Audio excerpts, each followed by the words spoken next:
Good evening, ladies and gentlemen, and welcome to another edition of the Cerebral Smack Talk live on YouTube.com.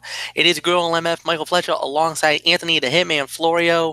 And Anthony, here we go, another week on the show. First off, I want to apologize to you guys last night. Basically, I know you guys were expecting a show last evening. However, I was not really feeling too good. I had a really rough day at the job, and I was literally physically unable to do it. I got out earlier today, so I was able to do this, and here's why we're gonna do it. SmackDown Live, as always. We're gonna lead it off on this one, and then Anthony, I got major news as it relates to RWA, because a legendary tag team in the state of Rhode Island is gonna team up and come back one night only next month at the Shop in Pawtucket. And Anthony, we gotta do whatever it takes to get to see this. So I'll let you know when we get there on the Mikey's Mindset as it relates to RWA. But first, let's jump into it. SmackDown Live from Everett, Washington, at the Angels of Wind Arena. Something very similar to Anthony Florio. You know, they talk about him being the man of good fate. That sounds like a man of good fate type of arena. Angel of Wind Arena in Everett, Washington. That's probably where somewhere. It kind of has to be somewhere near the Seattle area. I've never heard of Everett. The first time ever I think we've ever been down that part of that neck of the woods. So, we kick it off with Charlotte Flair cutting a promo as always. Well, actually, yeah, cutting a promo, saying, you know, how she deserves the shot at Ronda Rousey at WrestleMania because of the fact that now that Becky Lynch got suspended due to her attack on Monday Night Raw to Stephanie McMahon, that, hey, I'm 100%. I would like to get another shot at Ronda Rousey. Then Becky Lynch showed up out of nowhere, through the crowd, stopped by the Gestapo security guards. Then Triple H came out. Uh-oh. Now we know things are about to get really interesting. So, next thing you know, there was a little bit of a brouhaha between Triple H and Becky Lynch. And Becky Lynch then slaps the taste out of the game. Whoa! All right. That's a red hot way to start the show. Segment of the night. Well done. I loved it.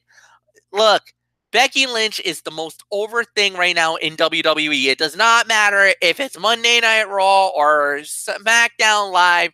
Whenever this woman is on the show, look out.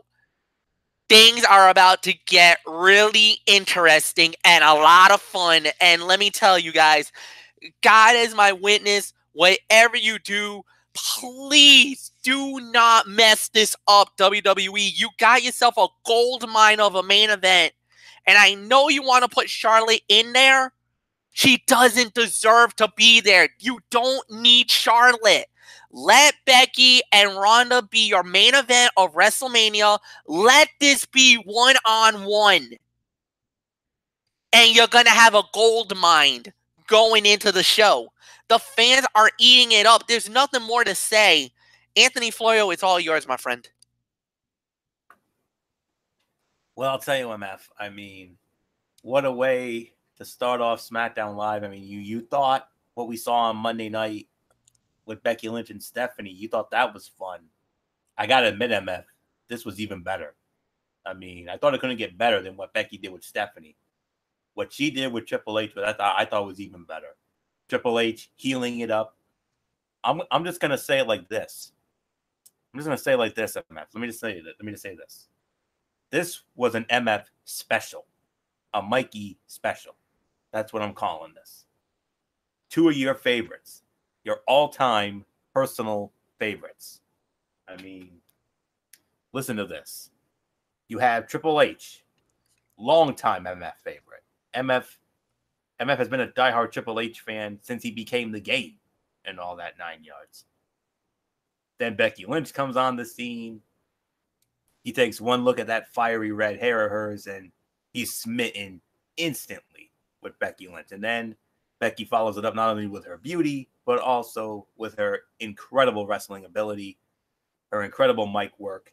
And man, I'm telling you, this is turning into Austin and McMahon 2.0. That's what this is becoming.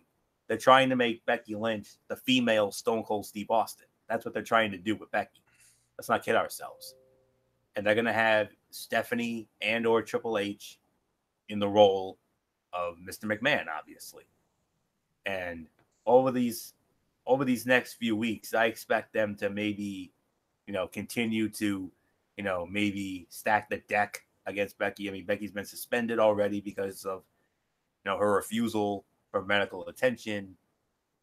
And we don't know how that's going to play out, but there's no need to worry because I'm telling you, whether Charlotte Flair gets added to the match or not, even though it's very likely that she will,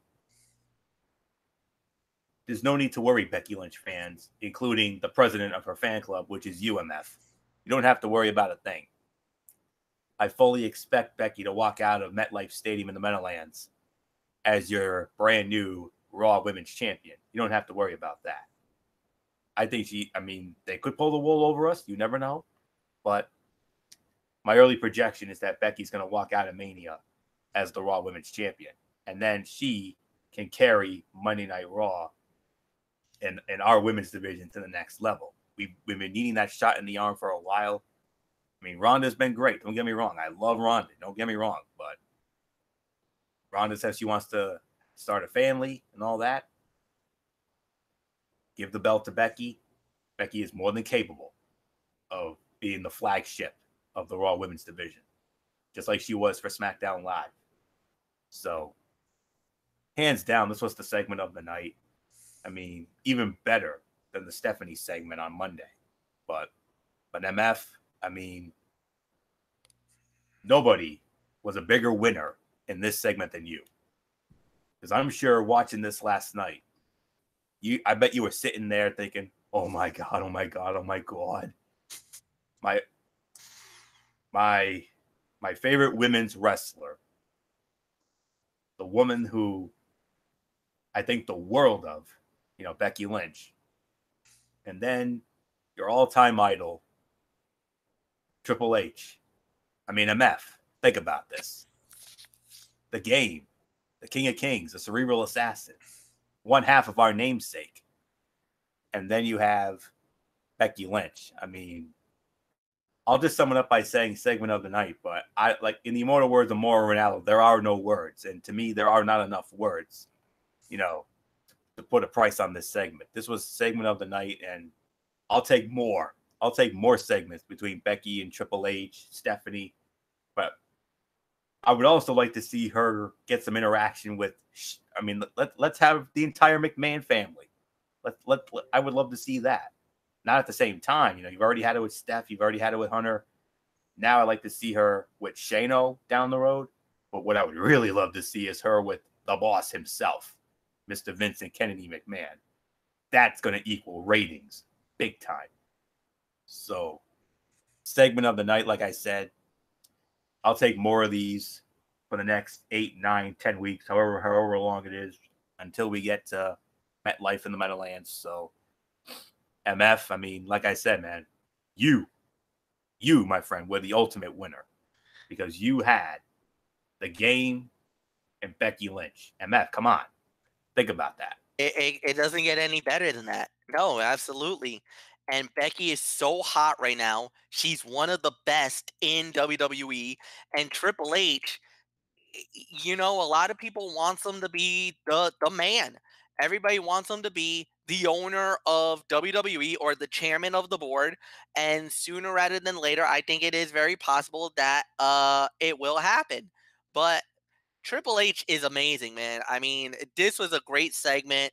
This was a segment of the night, no doubt about it. And you couldn't get any more better than what it did right there. So, no, I'm happy. I'm proud. This was awesome. Um, there's really nothing more to say. And just in the nick of time, our good friend Michael Bullock, the Phenom, arrives in the building. Bullock, you didn't really miss much, my brother. All we're just covering is the opening segment of the night, which was the Becky Lynch, Charlotte Flair, and Triple H. So it's all yours, bro. Welcome to the show. Thank you, thank you. Of course, I just got home and out of the shower after getting home from my Special Olympics Rhode Island basketball game tonight. So, yeah. So, as far as this segment goes, I mean, to me, I thought this was the segment of the night, hands down. I mean, once again, well, first Charlotte basically saying, you know what, someone should be healthy to face Ronda Rousey, and that person should be me. And then, for some reason, Becky Lynch comes out and starts talking smack with Charlotte, and then it looks like they were going to go at it, and then all of a sudden Triple H comes out and tells Charlotte to get out because he wants to chat up with Becky Lynch, and basically saying, you know what, I don't think you're hurt. I think you're scared of Ronda Rousey. And then he said more things, and then she slapped the COO, and a defiant slap. I mean, man, oh man, Becky Lynch is really playing with fire. I mean, Fletch, what was going through your mind when she slapped your man, the COO, Triple H? I mean, I can only imagine you're like, oh, Becky, what the hell are you doing? I mean, and I got to be quite honest, guys. Does this kind of have the feeling of Stone Cold Steve Austin going up against the McMahons? I just said that, Bullet. It kind of feels like the Attitude Era all over again when Steve Austin defiantly went after the McMahons. I mean, but except this time it's Becky Lynch doing it. So, well, minus the beer and all that. So, yeah, so this was a red hot way to start off this edition of SmackDown Live. So, man, Fletch, I mean, Becky Lynch is playing with fire right now. He is, and it's going to get very interesting as we are definitely on the road to WrestleMania. How crazy is it going to get? Well, we'll find out. Next thing we had was our first match of the night, which was actually promoted a few days ago, but it actually did happen. It was the Good Brothers, Luke Gallows and Carl Anderson, going up against the new tag team of Shinsuke Nakamura and Rusev, of course, Lana in the corner. And when it was all said and done, the winners of the bout in 9 minutes and 31 seconds, the tag team of Rusev and Shinsuke Nakamura, as Nakamura hits the Kinshasa on Carl Anderson. So nothing more to say. Anthony Florio, you lead off. And before I do, Michael Bullock, guess what? Our favorite referee refereed this match. You know who I'm talking about. Danilo and Fabio. Mr. Danilo and Fabio. Yes, indeed.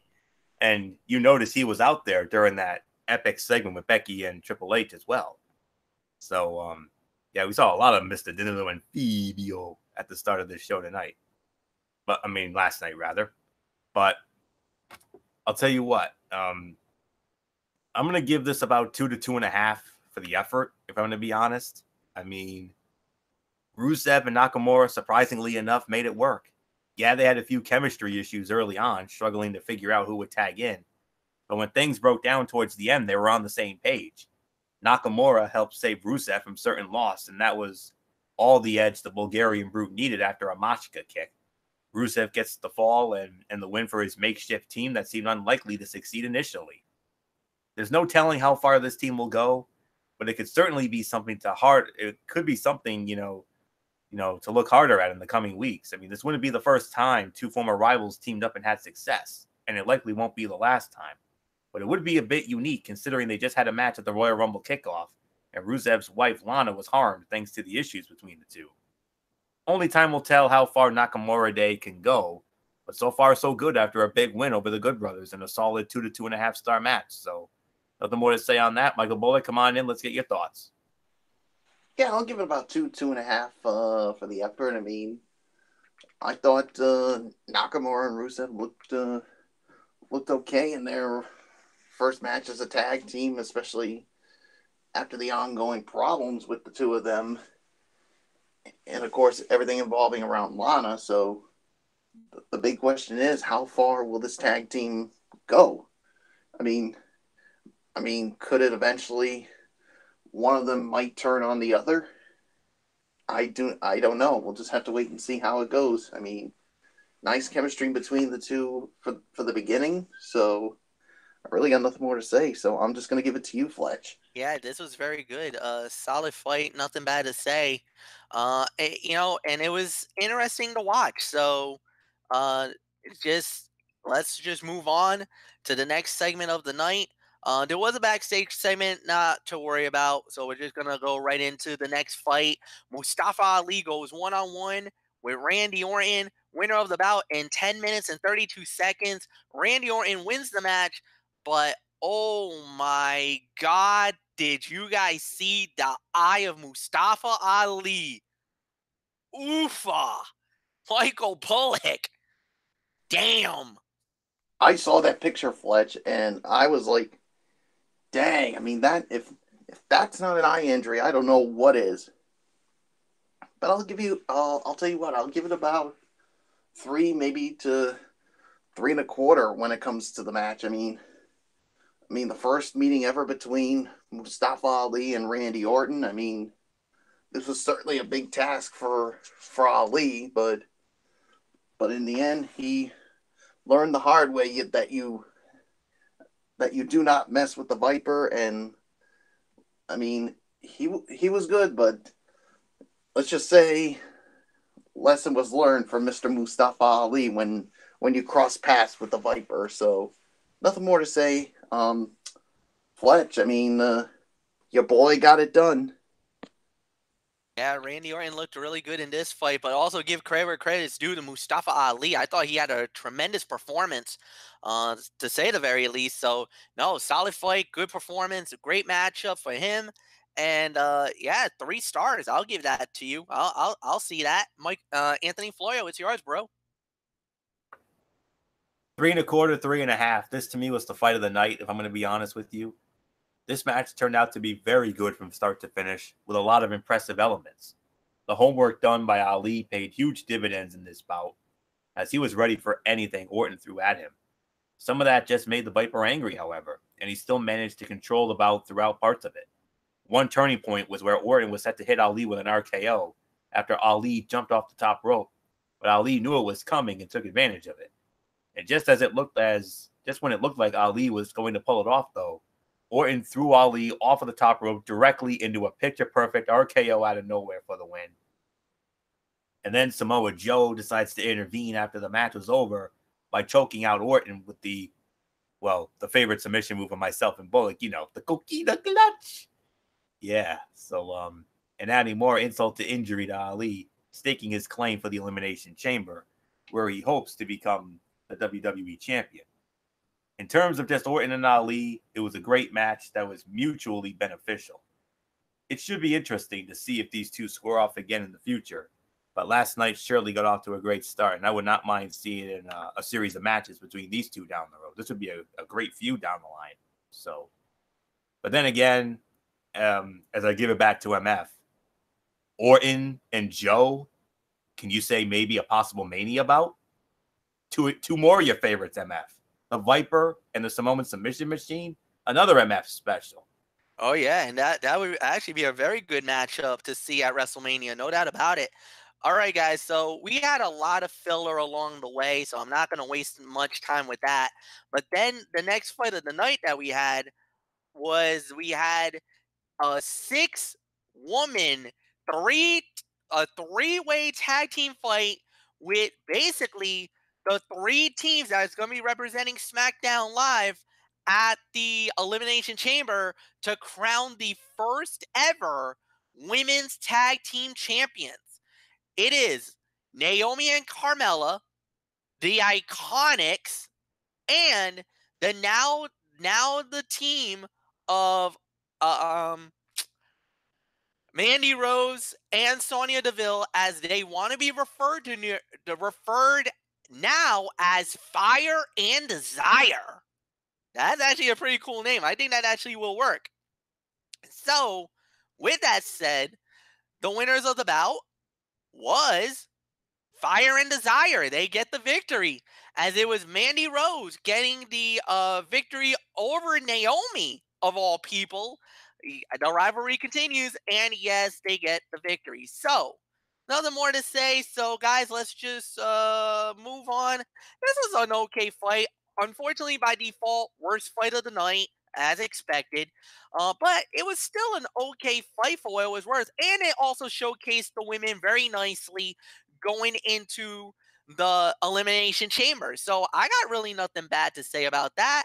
So for me, I'll give this a solid 2.25 stars. Anthony, do you agree?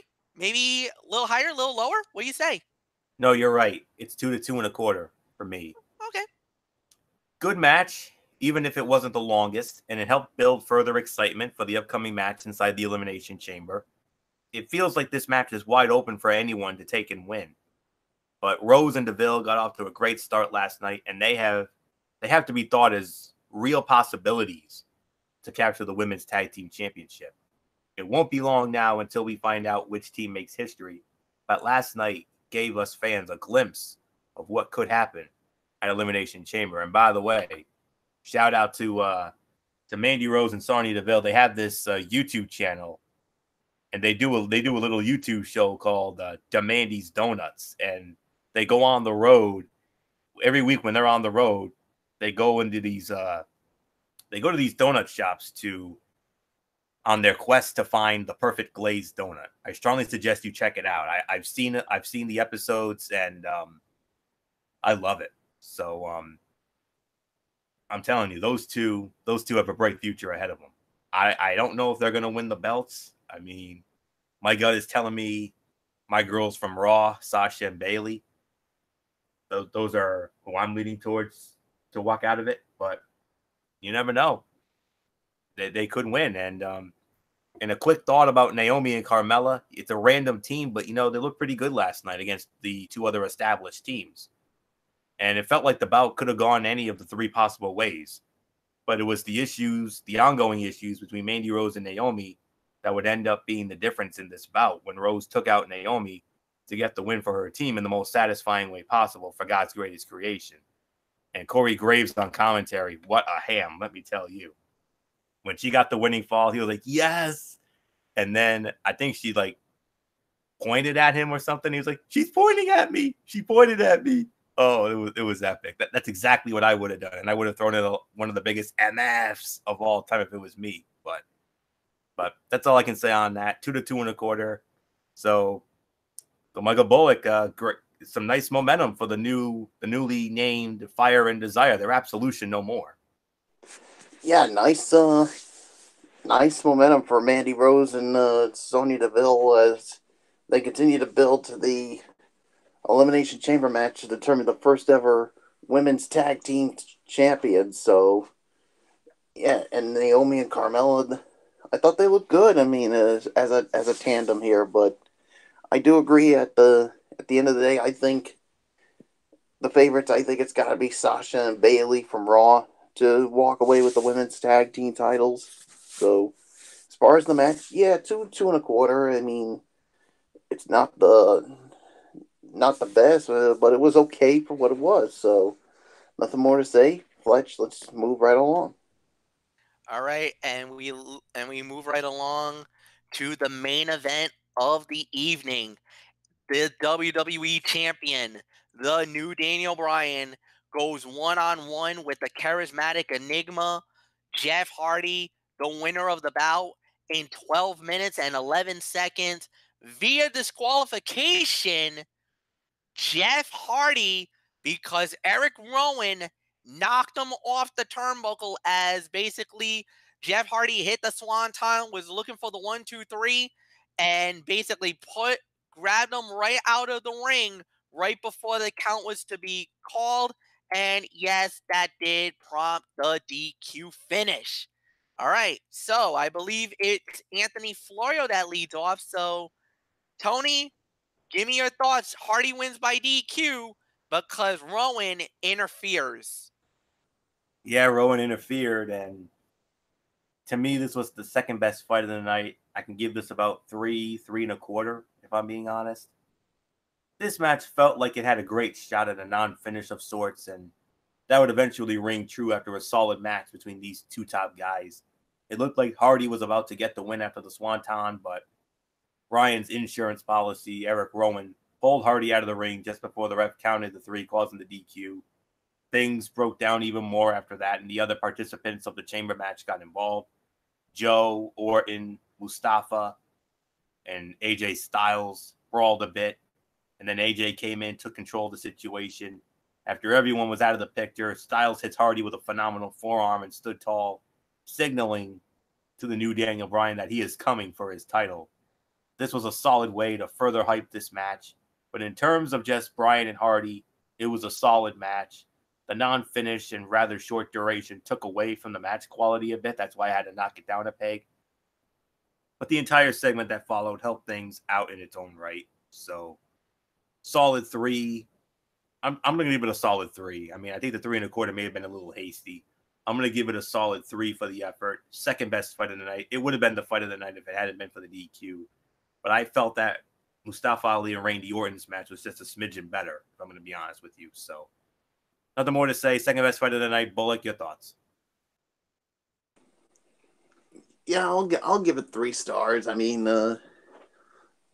yeah, the DQ, I mean, did take away from it a little bit. If it weren't for that, I could have given it higher. But yeah, Rowan interfered, and then chaos ensued, including the ones that are going to be involved in the WWE Championship Elimination Chamber match. So yeah, I mean, there's really nothing more to say. Solid 3. Fletch, it's yours.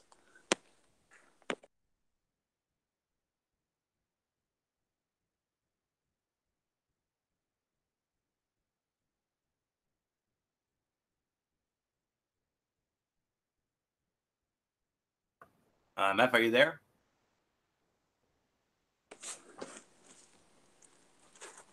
My apologies, I forgot to unmute my mic. Dipsy-doo botcheroo on my part. Very rare I make a mistake like that.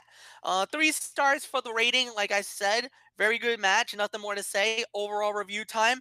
Michael Bullock, do you want me to go first, or do you have an official You rating? can go first. All right, I had a feeling. Look, good SmackDown Live, solid show.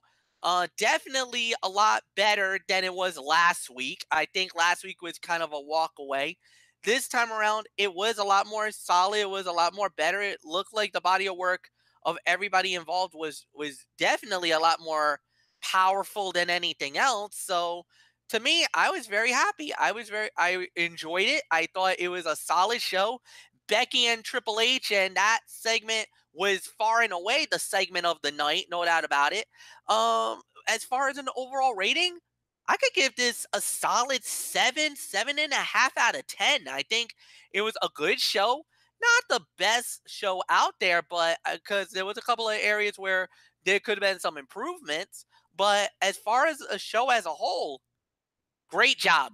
Home run. Nothing more to say. Anthony Florio, 7 to 7.5 for me. What says you? Exactly right. That's what says me. 7 to 7.5. That's exactly where I was heading before MF threw that out there.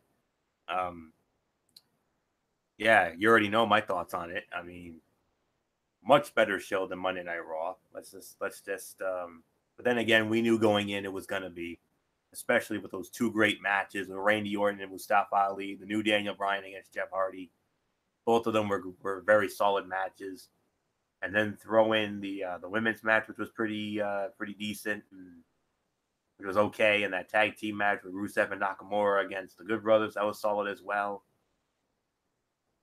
And then, of course, that opening segment. Man, I mean, action-packed way to kick off the show, and everything involving the man has been gold lately. That segment was no exception with the game and Charlotte Flair getting involved. Charlotte, sarcastic as ever regarding Becky's status, and, you know, that's all I can say on that. And Triple H going into heel mode on that one, so well done there. So, yeah, everything, you know, was far better than Raw. Let me just say it like that. SmackDown wins the week this week, but, you know, we'll see what happens going forward. And one interesting note, it was in the state of Washington, nearly 3 years to the day, when Daniel Bryan was forced to retire. February the 8th of 2016, Daniel Bryan tweeting out, "I was forced to retire in my home state of Washington, told I'd never wrestle again. February 5th, 2019, almost 3 years to the day, I return home as WWE champion. Hashtag fight for your dreams." So what a moment that was for Daniel Bryan, and the fans were cheering him during that segment too. So awesome. So 7.5. Far better show than Raw. Congrats, MF. I mean, no big surprise. SmackDown won the week. Hopefully Raw bounces back next week, but we'll see what happens. So Bullock, your thoughts? Yeah, 7 to 7.5. I mean, it was good, not great, and certainly not the best. But I mean, that opening segment, that was definitely a solid and hot way to start it off SmackDown Live. And then you had that Mustafa Ali and Randy Orton that was good. Same thing with Jeff Hardy and Daniel Bryan. So there could have been some improvements, but all in all, good, not great. So 7 to 7.5. So Fletch, I give it to you. And now it's time for the Mikey's Mindset, guys. And, you know, it was a big night. It was RWA Cruise Control at the Chop Shop Part 2 in Pawtucket on Saturday. This is what we started off with. We had Ricky Medeiros, one member of the Detox, going up against Stephen Broad, representing the Middlesex Express. And it was Ricky Medeiros winning the match. So solid fight. Next fight we had was Coco, Justin Sylvia, going up against Devin Baker for the number 1 contender spot for the Triple Crown Championship at the art. Basically Devin Baker won. He takes over Coco's spot. Nope, Justin Coco Sylvia wins the match. Very good match for him. Then we had the Hollywood Balls, Christopher Dozier and Cipriano Abruzzi going up against Solly Banger and Theodore J. Liftington, as it was the Hollywood Balls winning the match.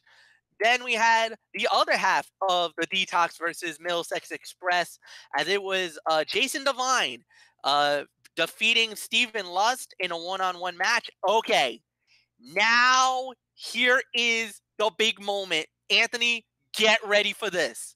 So, next month at RWA Perseverance, what happened was during the show, basically Dante and Jay Berringen, they're considered themselves the old school icons. Well, they started talking about, you know, some of the greatest tag teams in wrestling history and some of the greatest tag teams in Rhode Island history. I think Anthony's starting to think about it now, and I think the light bulb just went off. So, the next thing you know, and I actually got to meet him because I know he was there, Danger Boy Alfredo was at the Chop Shop. So, you know, they started talking, and a challenge was made. So Danger Boy Alfredo said, "You know what? I'll do it. I will find who, you know what? I need to find a partner, and I will fight him." He didn't have to wait very long. Oh, no. It's not. It can't be. Is it? It's gonna happen. Wolvie? The Wolverine and Danger Boy Alfredo, they're back. They're teaming up for the first time in 29 years. They are back together. Anthony, I think you know we got to do it for them. It doesn't get any Get better. any better Huh? than this. Woo! Get ready, Perseverance. On Saturday, March the 2nd, it's gonna be the old school icons, Dante and Jay Behringer, going up against the Danger Boy, Alfredo and Wolverine. Oh my God. Can we shut up and take my $10 RWA? I'm going to try everything in my power to be at that show. I'm going to do everything in my power to be at that show. Holy cow. Oh my God. Well, the next thing we had was Dan Terry going one-on-one against the insane Dick Lane. Dan Terry wins the match. Nothing more to say about that. Then we had a fatal four-way for the RWA Hype Championship. Kellen Thomas, Nick Marchand, Mike Monteiro, and AJP, AJ Phoenix. When it was all said and done, the winner of the bout and new RWA Hype Champion AJP, AJ Phoenix wins the title. He walks out with the gold. Big win for him. Congratulations. Then we had Derek Scott going one-on-one with Alex Corvus. Derek Scott wins the match by disqualification. So next thing we got is Tom Billington going up against Hot Shot Deshaun, and Tom Billington wins that match. Then we had another fight. It was a six-man tag team fight. Pumpalicious and Kevin Giles going up against Shay Cash, Vinny Abruzzi, and Big Daddy T Phoenix. And it was Vinny Abruzzi, T Phoenix, and Shay Cash winning the match. And then at the end, and then in the main event of the evening, Chris Cruz versus King Leon VI for the Triple Crown Championship with special guest referee Davey Cash, the winner of the bout, and new RWA Triple Crown Champion Chris Cruz because of interference by Derek Simonetti. Hit him with the KC Stunner, the KC 316 Stunner, and that gave Chris Cruz the opportunity to make King Leon VI tap out. So, ladies and gentlemen, your main event of Perseverance for the RWA Triple Crown Championship on March 2nd will be the new champion, Chris Cruz, going up against the Thanksgiving Throwdown winner and number one contender, Justin Coco Sylvia. An amazing card to be stacked up already. So, guys, that is it. We are done for the night. Anthony Floyo, come on in. Give us the rundown on Strictly Sports on Friday night, brother. Well, Friday night at 10:30, it's going to be all about last weekend, Super Bowl weekend. We're going to, share our thoughts about the winners of NFL honors. We'll also break down the newest inductees into the Pro Football Hall of Fame class of 2019. And then, of course, from there, for the first time on a Friday night, because, the last 4 years we had done it, after the game. But this time around, we're going to do it on Friday night on Strictly Sports, our recap of Super Bowl 53, the New England Patriots getting it done once again. I don't think it's going to be as praiseworthy as you think. And then, of course, close it out with our newest NHL Power Rankings. And that's pretty much it. All about NFL honors, the Hall of Fame class, our recap of the Super Bowl, and our Power Rankings in the NHL. So that all goes down Friday night, 10:30, Tone 25, here on YouTube.com. You know how it goes. So hopefully, I'm sure Bullock will be here. Hopefully we'll have MF with us, and, we'll go from there. So that's it. So Friday night, We'll see you then. MF, take it home. All right, and with that said, as always, thank you, Anthony Floyd. Thank you, Michael Bullock. You guys know what to do, guys. So like the video, leave a comment at the bottom, share with all your friends on all the social media platforms. Have a good night, everybody, and so long for now. Bye bye.